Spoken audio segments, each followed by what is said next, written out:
been reading cards for over a decade. It kind of found me. It just came really naturally. Reading cards is something that I was curious about. I kind of came upon it through a really good reader. I had a good reading, and I became curious and picked up a deck and started learning. And then from there, it just flowed naturally. And now it's my full-time job.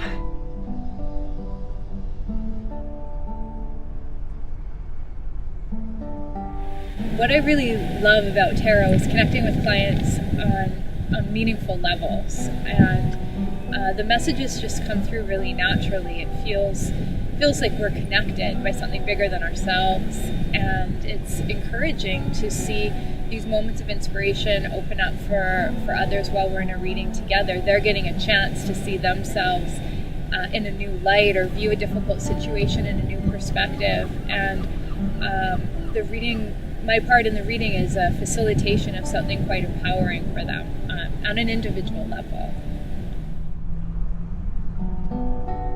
Sometimes people tell me that they're afraid of readings, or they've had a bad experience in the past. And the way I see it is wanting to control the outcome. It's like overthinking the situation and not wanting to give up any vulnerability or trust and kind of clench on.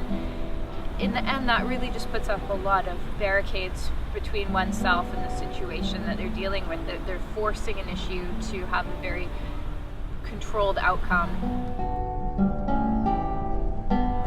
The French and Italian brought it in as a game because they had to hide a lot of information.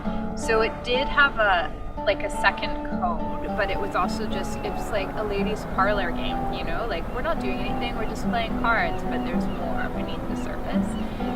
The really interesting deck that I teach with was created in 1900s, just sort of turn of the century, and that's where a lot of interest happened with psychology. Carl Jung, although he didn't claim to have studied tarot, he did a lot of writing around the archetypes, and that is very succinct with tarot. We're looking essentially at archetypal energy when we're working with the cards. So that's where I think it's quite fascinating how tarot weaves in psychology, but the symbolism is connected to Egyptian history.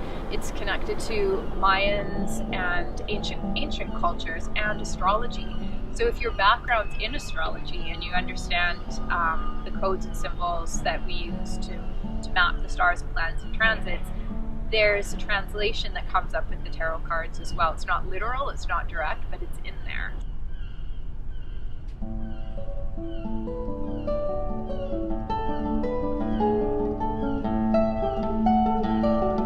There's a lot of value in studying the cards, getting deeper into your own psyche, and each reader is going to read differently. Each person has their own set of tools that they will bring forward to apply their wisdom, their intuition, their intellect. So each reading is unique, each reader is different, and how you apply the cards to your life is going to vary from person to person. So maybe you just keep it as a tool for personal use and guidance. It definitely can spread out into other modalities where it gives you kind of clarification around your own intuition. It's a nice validation for getting deeper past the conscious, diving in